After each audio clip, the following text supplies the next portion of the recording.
কারণ আমাদের রামগঞ্জের কৃতি সন্তান আপনারা জানেন মাহফুজ আলম বর্তমান যিনি আমাদের প্রধান উপদেষ্টা ডক্টর মোহাম্মদ ইউনূসের প্রধান সহকারী, তার ফেসবুকের মধ্যে স্ট্যাটাস দিয়েছে গত 2 সপ্তাহ আগে।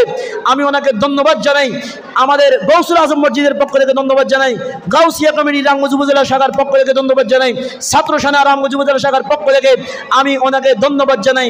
উনি হেডলাইনে রেখেছে খারেজি জিহারতি বন্ধ করুন, আল্লাহর ওলিদের মাজারে হামলা এটা কখনো স্বাধীন দেশের নমুনা হতে পারে না।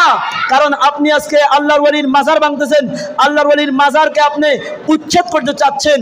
আপনি যখন বারবার করে মাজার ভাঙবেন, একদিন হয়তো যারা আল্লাহর ওলির পক্ষে, যারা আল্লাহর ওলির মাজার জিয়ারত করে, যারা মাজারকে পছন্দ করে, যারা সুফিবাদী সুন্নি জনতা, তারাও হয়তো একদিন কলম ঘুরিয়ে আপনার দিকে কলম ধরবে।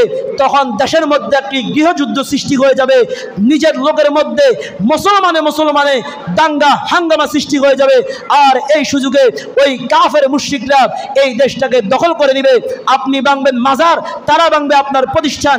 এইভাবে একদিন ইসলামী সমস্ত প্রতিষ্ঠান এ দেশ থেকে চলে যাবে, আর কাফের মুশরিকরা এই দেশটা সহজেই দখল করে নেবে। কথা বলেন ঠিক কিনা? উনি এটা ফেসবুক পোস্টের মধ্যে রেখেছে, আমি ওনাকে ধন্যবাদ জানাই। তবে আমরা তো কোনো ভণ্ডামির পক্ষে নয়। হ্যাঁ, মাজারে যদি কোনো মাজারে অসামাজিক যদি কোনো কার্যকলাপ হয়ে থাকে, শরীয়ত বিরোধী কোনো কার্যকলাপ হয়ে থাকে, তাহলে আমরা সেই কার্যকলাপগুলি অবশ্যই আমরা প্রতিহত করব। কথা বলেন ঠিক কিনা? এখন আমি সহজ একটা কথা বলি, অনেকের মাথায় আছে উকুন হয় কিনা? ওষুধ দিতে শেষ, কিন্তু উকুন বলে বাবারে যত ওষুধে দাও, আমি তোমার যেহেতু একবার ধরছি, ইনশাল্লাহ মরণের আগ পর্যন্ত আর তোমার আমি ছাড়ি যাইতাম না। এরকম অনেক উকুন আছে কিনা? মানে উকুন ধরলে আর উকুন চায় না।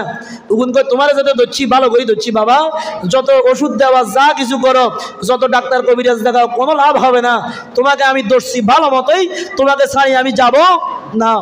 এখন আপনি কয়দিন ওষুধ লাগাইতে বিরক্ত হয়ে গেছেন। এখন আপনি যদি বলেন বাবা রে উকুনের জ্বালায় বাঁচতেছি না, ওষুধ লাগাইতে টাকা পয়সাও সব শেষ হয়ে যাচ্ছে, ফেরেশান।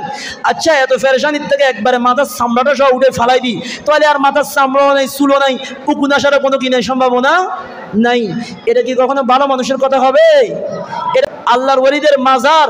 এখানে যদি কেউ ভণ্ডামি করে, আপনি সেই ভণ্ডামি বন্ধ করবেন, কিন্তু তাই বলে আপনি আল্লাহর ওলির মাজারে হাত দেওয়ার অনুমতি আপনাকে কেউ দেয় নাই। কথা বলেন ঠিক কিনা?